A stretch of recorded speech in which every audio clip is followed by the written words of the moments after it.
ولقد يسرنا القرآن للذكر فهل من مدكر.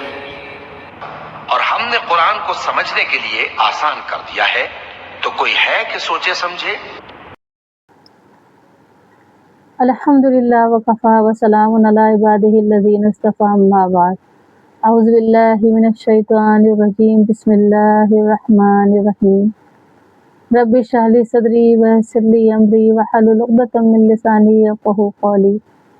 الصلاۃ والسلام علی المرسلین والحمد للہ رب العالمین. اللہم صلی علی سیدنا محمد وعلی آل سیدنا محمد وبارک وسلم. سورہ بقرہ کی آیت نمبر 24 پر ہم نے غور فکر کی. اب اس کے آگے اعوذ باللہ من الشیطان الرجیم، بسم اللہ الرحمن الرحیم. وبشر الذین آمنوا، اور خوشخبری سنا دیے ان لوگوں کو جو ایمان لائے، وعاملوا الصالحات، اور انہوں نے نیک عمل کیے، ان لہم جنات تجری، تو ان کے لیے جنت کے باغات ہیں، من تحتها الانہار، جن کے نیچے نہریں بہتی ہیں، کلما رزقوا منہا من ثمرۃ، اور جب بھی ان کو دیا جائے گا کھانے کو پھل یا رزق، تو قالوا ھذا الذی رزقنا من قبل، تو وہ کہیں گے یہ تو ہمیں پہلے بھی مل چکا ہے، یا یہ پہلے بھی دیا گیا. وَأُوتُوا بِهِ مُتَشَابِهًا، یا اسی سے ملتا جلتا دیا گیا. وَلَهُمْ فِيهَا أَزْوَاجٌ مُطَهَّرَةٌ، اور ان کے لیے وہاں پاکیزہ جوڑے ہوں گے. وَهُمْ فِيهَا خَالِدُونَ، اور اس میں وہ ہمیشہ رہیں گے. ان آیات پر غور کرنے کی ضرورت ہے، کیونکہ اللہ تعالیٰ جب بھی کبھی کسی بات سے یا دوزخ سے ڈراتا ہے یا بتاتا ہے کہ دیکھو اگر بدعمالی کرو گے تو تمہیں دوزخ ملے گی، لیکن اسی کے بعد فوراً اللہ تعالیٰ امید بھی دلاتا ہے کہ لیکن ان کے لیے ضرور جنت کے باغات ہیں. جب بھی اللہ نے کوئی ڈرانے والی بات بتائی تو فوراً خوشخبری بھی سنانے والی بات بتائی. تو اللہ نے کہا کوئی مایوس ہونے کی ضرورت نہیں ہے کہ اگر تم گمراہی کے راستے پہ چل رہے ہو، لیکن توبہ کر لو، اس راستے پر آ جاؤ تو تمہارے لیے کیا ہے. اللہ نے کہا یہ خوشخبری ان لوگوں کے لیے ہے جو جنت پانا چاہتے ہیں، جو نیک عمل کرتے ہیں اپنے رب کو راضی کرنے کے لیے. تو اللہ نے کہا کہ ان کے لیے خوشخبری ہے، اور وہ خوشخبری کیا ہے؟ جنت. جنت اللہ تعالیٰ کا انعام ہے جو اللہ بندوں کو دے گا جو ایمان لائیں اس پر اور نیک عمل کرتے رہیں. تو اللہ نے کہا ان کے لیے جنت کے باغات ہیں جس کے نیچے نہریں بہہ رہی ہیں. اب جو نہریں بہہ رہی ہیں وہ دودھ کی، شہد کی، اور پاکیزہ پانی اور پاکیزہ شراب کی. اس طرح کی نہریں ہیں جو انسان سوچ بھی نہیں سکتا. چاہے تو وہ دنیا میں چاہے جتنا کما لے، جتنا بھی بڑا انسان بن جائے، اور اس طرح کی وہ ندیاں چاہے تو بھی وہ نیچرل طریقے سے ہو نہیں سکتی. دودھ کی ندی کبھی نہیں بہہ پائے گی یہاں پر، شہد کی ندی کبھی نہیں ہو سکے گی، چاہے جتنا بھی وہ کوشش کر لے. تو وہ ایسی نعمت ہے جو اس دنیا میں نہیں ہے، بلکہ صرف خواب و خیالوں کی دنیا میں ضرور ہو سکتی ہے. تو لیکن جنت میں یہ ساری چیزیں اس انسان کو ملے گی جو ایمان لے آیا اور اس نے نیک عمل کیے، اللہ کو راضی کرنے کی کوشش کی. تو جب بھی ہم وہاں یہ جائیں گے اور ان کو کھانے پینے کے کچھ پھل وغیرہ دیے جائیں گے، ان کی خاطر تواضع وہاں ہوگی، تو جیسے ملتا جلتا جو دنیا میں انہوں نے کھایا تھا اس سے ملتا جلتا کوئی جیسے مان لیے پھل، جیسے آم سمجھ لیجیے جو سب کو بہت پسند ہے. لیکن جب وہاں جائیں گے تو وہاں پر اس طرح کا کوئی رزق یا پھل دیا جائے گا جسے وہ دیکھ کر کہیں گے یہ تو ہم جانتے ہیں اس کو، یہ تو ہم دنیا میں کھا چکے ہیں. تو ان سے کہا جائے گا نہیں آپ کھائیں، اور جب وہ کھائیں گے تو اس کی لذت اس قدر زیادہ ہوگی کہ انسان سوچ ہی نہیں سکتا ہے کہ دنیا میں جو اس نے کھایا تھا، جس کو وہ بہت کچھ سمجھ رہا تھا، لیکن آخرت کی وہ لذت انسان سوچ بھی نہیں سکتا کتنی لذیذ ہوگی. پھر اس کو دوسرا پھل دیا جائے گا جو اسی سے ملتا جلتا ہوگا. وہ کہے گا ابھی تو ہمیں یہ دیا جا چکا ہے. تو کہا جائے گا نہیں اس کو آپ کھائیں. جب وہ کھائیں گے تو وہ جو پچھلا دیا گیا تھا اس سے کہیں زیادہ لذیذ ہی اور ہوگا.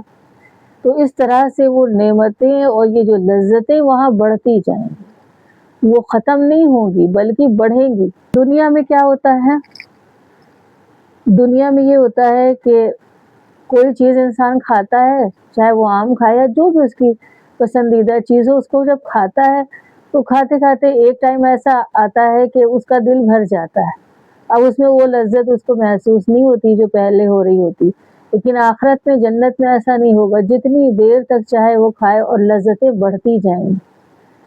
جس طرح سے اللہ تعالیٰ نے وہاں کی نعمتیں رکھی ہیں اور اس کا جب استعمال انسان کرے گا تو وہ کبھی وہاں بور نہیں ہوگا، بلکہ اس کو انجوائے کرے گا اور اس کی انجوائمنٹ کم نہیں ہوگا۔ اللہ تعالیٰ نے کہا وہاں پر ان کے لیے پاکیزہ جوڑے ہوں گے، ازواج مطہرۃ، پاکیزہ جوڑے۔ زوج شوہر کو کہتے ہیں اور زوجہ بیوی کو کہتے ہیں۔ تو بہت سارے لوگوں نے اس کو ازواج یعنی بیویوں سے کی تعبیر کی ہے ان کی، کہ وہاں پاکیزہ بیویاں ہوں گی، تو بے شک ہوں گی پاکیزہ بیوی، لیکن یہاں پر کیونکہ اللہ تعالیٰ اپنے سب بندوں سے مخاطب، اس میں چاہے عورت ہو یا مرد ہو، تو بہتر یہاں پر زیادہ ہے کہ وہ پاکیزہ جوڑے ہیں، یعنی عورت اور مرد دونوں، کیونکہ زوج اور زوجہ کی جمع جو ہے وہ ازواج ہے۔ تو یہاں پر جوڑوں سے اللہ تعالیٰ نے تعبیر کیا ہے کہ وہاں پاکیزہ جوڑے ہوں گے، کیونکہ مرد اور عورت سبھی جائیں گے جنت جو نیک ہوں گے، اور وہ ہمیشہ وہاں رہیں گے، انہیں کسی چیز کا ڈر نہیں ہوگا کہ آج ہم یہاں ہیں تو کل نکال دیے جائیں، کیونکہ دنیا میں تو ایسا ہوتا ہے ہمیشہ کوئی چیز باقی نہیں رہتی۔ آج آپ نے محل بھی کھڑا کر لیا لیکن پھر بھی آپ کو ڈر رہتا ہے نا ایک دن ختم ہو جائے گا، ایک دن ہم چھوڑ کے چلے جائیں گے، یا یہ ڈر رہتا ہے کہ کہیں ایسا نہ ہو کہ یہ چیزیں ہم سے چھن جائیں یا ختم ہو جائیں یا کوئی اس کو لے لے، اس طرح کا ڈر خوف ہر وقت بنا رہتا ہے دنیا میں۔ لیکن آخرت میں ایسا کوئی ڈر نہیں ہوگا، بلکہ ہمیشہ ہمیشہ رہیں گے، کبھی نکالے نہیں جائیں گے۔ جتنی مشقت محنت دنیا میں ہے کہ کوئی بھی چیز یا کوئی عیش و عشرت کا سامان کرنے کے لیے آپ کو بڑی مشقت کرنی پڑتی ہے، تب جا کے آپ اس کو پا سکتے ہیں، لیکن آخرت میں چونکہ کوئی مشقت نہیں سوائے آرام کے اور لذتوں کے استعمال کے، اور اللہ تعالیٰ نے جو وہاں جو نعمت دیں گے اس کے استعمال کے سوا اور کچھ بھی نہیں ہوگا، صرف وہاں مزے ہوں گے، مزے کے علاوہ کچھ بھی نہیں ہوگا۔ انسان تھکے گا ہی نہیں، اس کو یعنی نعمتیں ختم ہی نہیں ہوں گی، اور انسان اس کا استعمال کرتے ہوئے نہ بور ہوگا نہ تھکے گا۔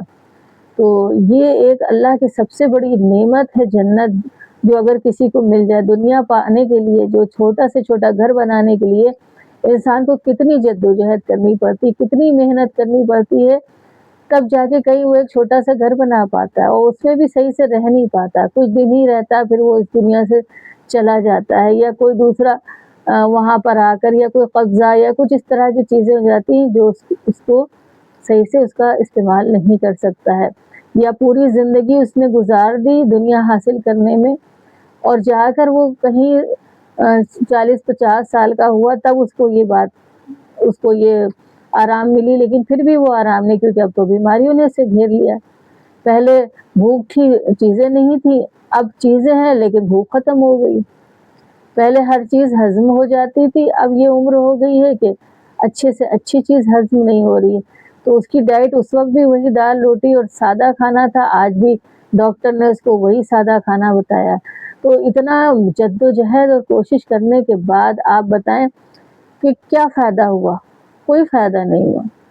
تو اللہ تعالیٰ کی جنت کی جو بات ہے، چونکہ چند ہی وقت یہاں رہنا ہے، زیادہ دن نہیں رہنا، ہر انسان کو اپنی زندگی تک یہاں ٹھہرنا ہے، اس کے بعد چلے جانا ہے، اور جانا ادھر ہی جو ہمیشہ کا مقام ہے۔ ہم تو یہاں مسافر کی طرح ہیں، چند وقت ہی ٹھہریں گے، اس کے بعد اپنی منزل تک پہنچیں گے، اور منزل ہے آخرت کا گھر۔ تو اگر ہم نے وہاں اس کو بہتر نہ کیا تو آگے نہیں ہو پائے گا، کچھ بھی نہیں۔ اگر ابھی سے ہم نے کوشش نہیں کی تو پھر کچھ نہیں ہو سکتا وہاں پر۔ تو جو چیزیں یہاں پہ اچھی کریں گے وہاں اس کا پھل ملے گا، ہم کو اچھی کریں یا بری کریں دونوں کا پھل ملے گا وہاں پر۔ اور یہاں پر کہا کہ پاکیزہ جوڑے ہوں گے۔ اب اس مسئلے میں تو بہت سارے عورتیں اس بات میں کہتے ہیں، جیسے انہوں نے اس کو پاکیزہ بیویاں بتایا کہ بیویاں ہوں گی، تو وہ کہتی ہیں کہ بھائی بیویاں ہوں گی تو ہمارے لیے کیا ہوگا؟ ان کو تو 72 مل جائیں گے، ہمارے لیے کیا ہوگا؟ تو پہلے تو اپنے آپ کو سمجھنے کی ضرورت ہے کہ عورت کے اور مرد کے جسم میں یا عورت مرد کے مزاج میں بہت فرق ہے۔ اللہ نے عورت کو ایسا بنایا ہی نہیں ہے کہ وہ ایک سے زیادہ ایک ساتھ کوئی مردوں کے ساتھ رہ سکے، نہ اس کا مزاج ہے، نہ فزیکلی ایسا ہو سکے گا، اور نہ ہی اس کے اندر یہ خواہشات ہی رکھی ہے۔ اگر ایک پرفیکٹ مرد، ایک ذہنی، جسمانی، عملیاتی طور پر ایک اس کو پرفیکٹ شوہر مل گیا یا مرد مل گیا تو اسے کسی دوسرے مرد کی ضرورت محسوس نہیں ہوتی ہے۔ تو اسی طرح سے آخرت میں اس شوہر کو، یا جو اس کا شوہر ہے، یا اگر دنیا میں وہ اچھا شوہر نہیں تھا تو ظاہر جنت تو جائے گا نہیں، تو وہاں دوسرے شوہر دیے جائیں گے جو نیک ہوں گے۔ لیکن اگر وہ اس کو چاہنے والا، کیئر کرنے والا، محبت کرنے والا، اور جیسا وہ چاہتی ہے فزیکلی بھی وہ اچھا، خوبصورت، سب کچھ مل جائے گا، تو ضرورت ہی محسوس نہیں ہوگی کہ کسی اور مرد کی طرف وہ دیکھے۔ اور ایک مرد کو 100 مرد کی طاقت دی جائے گی، اور 72 حوریں ہوں گی اس کی، اور دنیا کی جو بیوی یا بیویاں جو ایک دو اور رہی ہوں وہ سب بھی رہیں گی، اور ان کا مقام تو بہت اونچا ہے دنیا کی بیوی کا، کہ وہ حوروں کی سردار ہوگی اور بہت خوبصورت ہوگی۔ تو اور محبت جو یہاں شوہر لوگ دھیان بھی نہیں دیتے، وہاں پر محبت کرنے والے ہوں گے، تو عورت کو ایسی کوئی خواہش نہیں ہوگی وہاں پر، اور نہ یہاں پر بھی دنیا میں بھی اگر مل جائے تو نہیں ہوتی۔ یہ چند عورتیں جو شیطان کے ساتھی ہوں ان کے ذہن میں تو یہ ساری چیزیں آ سکتی، کیونکہ یہ بے حیائی ہے اگر اس طرح کی سوچ آتی ہے۔ اور یہ بھی نہیں ہے کہ شوہر یہاں کا اگر برا ہے اور بیوی اس کے ساتھ بس جیسے تیسے وقت کاٹ رہی ہے، صبر کر رہی ہے، لیکن آخرت میں اس کو وہی ملے، یہ بھی نہیں ہے۔ جو وہ چاہے گی وہ اس کو ملے گا، اور وہاں اس کو نیک شوہر ملے گا، اچھا شوہر ملے گا۔ تو اس بات سے سیٹسفائیڈ ہو جائیں عورتیں کہ ہاں ہم کو بھی مل رہا ہے، ایسا نہیں ہے۔ اب یہ جو مردوں کو مل رہا ہے یہ ان مردوں کو مل رہا ہے کہ جو مومن بندے ہیں اللہ کے، جو نیک عمل کرنے والے، ایمان لانے والے ہیں، متقی پرہیزگار ہیں۔ اللہ نے کہا دنیا میں فحشی ہے اور برائیاں ہیں، اس سے بچ جاؤ، کیونکہ ہر مردوں کا بھی اللہ نے ایسا سسٹم بنایا ہے کہ اگر چاہے جتنی پرفیکٹ عورت ہو وہ دوسری عورتوں سے اٹریکٹ ہوتا ہی ہے۔ اسی لیے اس سے کہا گیا ہے کہ اپنی نگاہوں کو نیچے رکھو، کیونکہ تم اٹریکٹ ہوگی، تمہارا مزاج ایسا ہے۔ تو اللہ تعالیٰ نے ان کے لیے یہ انعام کے طور پر رکھ دیا جنت میں کہ دیکھو اگر یہاں صبر کر لو گے، اپنی نفس کو مار لو گے، تو پھر 72 دیں گے جو دنیا کی یہ جو عورتیں ہیں جن سے تم اٹریکٹ ہوتے ہیں ان سے کئی گنا زیادہ خوبصورت ہوں گی اور پرفیکٹ جیسے تم چاہتے ہو۔ دنیا میں تو ایسی بھی ہیں کہ آپ خوبصورت ہیں، انسان اس سے اٹریکٹ ہو گیا، لیکن وہ ضروری نہیں ہے کہ وہ تم سے محبت کرنے والی ہوں یا وہ تمہاری وفادار ہوں، ایسا بھی نہیں۔ تو اس لیے یہاں صبر کر لو، اگر تم ایک سے زیادہ چاہ رہے ہو تمہیں آخرت میں ملنے والی ہیں یہ ساری چیزیں، لیکن اگر جنت جانے کی کوشش کرو گے تو، اگر تم ایمان لاؤ گے اور نیک عمل کی کوشش کرو گے تب ملے گی تم کو، ایسے نہیں ملے گی۔ مان لیے بیوی بہت نیک تھی اور شوہر نیک نہیں تھا تو پھر کیا ہوگا؟ وہ نہ ہو، لیکن بیوی کو جنت مل جائے گی، وہ تو دوزخ میں چلا جائے گا، تو وہاں اس کو دوسرے شوہر دیے جائیں گے۔ اسی طرح بیوی نیک نہیں تھی، وہ دوزخ چلی گئی، یہ شوہر اس کا جنت چلا گیا، تو وہاں اس کو دوسری بیوی بھی ملے گی اور حوریں تو ملیں گی۔ حوریں صرف انعام کے طور پر ہیں کہ جو خواہشات تم نے اپنی مار دی اللہ کی محبت میں، اب اس کا یہ بدلہ ہے تمہارے لیے، اس کا ایک انعام ہے تمہارے لیے۔ تو اس لیے یہ چیزیں، اس کو بہت زیادہ طول دیا جاتا ہے، اس کو بہت زیادہ بڑھا چڑھا کے پیش کیا جاتا ہے، جبکہ یہ کوئی بڑی چیز نہیں ہے۔ جب انسان اللہ کے یہاں جائے گا تو اس طرح کی جو دنیا میں ہمیں لگتا ہے کہ ہماری چیزیں چھوٹ جائیں گی، سارا اگر ایسا ہو جائے گا تو دوسری عورت آئی، تو ظاہر ہوتا بھی یہی ہے کہ دنیا میں جو لوگ 10 کریں یا ادھر ادھر لڑکیاں دیکھیں تو اپنی بیوی کا حق نہیں ادا کر رہے ہوتے ہیں، تو وہ ظاہر کر نہیں سکتے، کیونکہ دنیا میں کوئی سیٹسفیکشن نہیں ہے کسی بھی چیز کا، کوئی حل بھی نہیں ہے یہاں پر۔ لیکن آخرت میں تو اطمینان کی جگہ ہے، آرام و عیش و عشرت اور لذتوں کا استعمال کرنے کی جگہ ہے، تو وہاں کا مسئلہ ہی الگ ہوگا۔ تو وہاں پر ہر انسان اللہ کا شکر گزار ہوگا کہ اللہ تو نے ہم کو برائی سے بچا کے، دوزخ سے بچا کے جنت دے دی، اتنی نعمتوں سے نواز دیا، تو کوئی انسان کو کوئی شکوہ نہیں ہوگا۔ جب جنت جائے گا تو اس کے دلوں کو پاک صاف کر دیا جائے گا، اس لیے وہاں کوئی جلن بھی نہیں ہوگی، نہ کوئی حسد ہوگی، بلکہ اور خوش ہوں گی کہ اللہ نے میرے شوہر کو یہ انعام سے نوازا ہے۔ لیکن پھر یاد رکھیں یہ صرف مومنوں کے لیے ہے، یہ کوئی گمراہ انسانوں کے لیے نہیں ہے جو دنیا میں بھی عیاشی کریں، ضلالتیں کریں، گمراہیوں میں چلیں، اور آخرت میں بھی وہ حوروں کے بارے میں سوچیں، سوچ ہی نہیں سکتے۔ اس لیے کوشش کریں، اگر حوریں چاہیے ہیں یا پاکیزہ بیویاں چاہیے تو کوشش کریں کہ اللہ کو راضی کریں، اپنی نفس کو کچلیں، اور اللہ نے جو جو حکم دیا اس پر چلنے کی کوشش کریں۔ بہرحال اس پر غور کرنے کی ضرورت ہے کہ ہمیں بھی اگر جنت کی طلب ہے اور ہم جنت جانا چاہتے ہیں تو دنیا میں بڑی مشقت ہے، کبھی کسی کو مکمل جہاں نہیں ملتا اس دنیا میں، چاہے شوہر ہو یا بیوی ہو یا کوئی بھی ہو۔ اگر شوہر کو نہیں ملا تو بیویوں کو بھی کہیں نہ کہیں لگتا ہے کہ ہمیں کوئی پرفیکٹ ساتھی نہیں ملا۔ یہ ساری چیزیں وہ اندر ہی اندر گھٹتی رہتی ہیں اور کہہ نہیں پاتی۔ اسی طرح مرد بھی یہی کرتا ہے کہ اب کیا کریں، تو وہ غلط ادھر ادھر ہو جاتا ہے۔ لیکن نہیں، ان ساری چیزوں پر غور کریں کہ ہم ایسا کر ہی کیوں رہے، ہمیں تو آخرت میں سب کچھ مل جائے گا نا، تو کیوں نہیں صبر کر لیں؟ ذرا سی یہ زندگی ہے، اس میں اپنی ساری خواہشات کو اگر ہم پورا کر لیں تو پھر آخرت میں کیا؟ اللہ نے کہا نا یہاں پر تم صبر کرو تو وہاں سب ملنے والا ہے۔ تو کوشش کیجئے آپ بھی اور ہم بھی، اور ہم سب مل کے کوشش کریں کہ اللہ کے اس دین کو مضبوطی سے پکڑیں، اللہ کی ایک ایک آیات پر غور کریں، اور اگر ہمارے اندر وہ کوئی بھی کمی لگے ہم کو تو ہم اپنے اندر سے نکالیں، اور اگر صحیح چیزیں ہیں جو اللہ بتا رہا ہے اس طرح کی ہمارے اندر معاملات ہیں، عمل ہے، تو اللہ کا شکر ادا کریں اور اس کو بہتر کرنے کی کوشش کریں۔ بہرحال اللہ تعالی ہم سب کو دین کی سمجھ عطا فرمائے، ہمیں کہنے سے زیادہ آپ سب کو سننے زیادہ عمل کی توفیق نصیب فرمائے۔ آمین۔ وآخر دعوانا ان الحمد للہ رب العالمین۔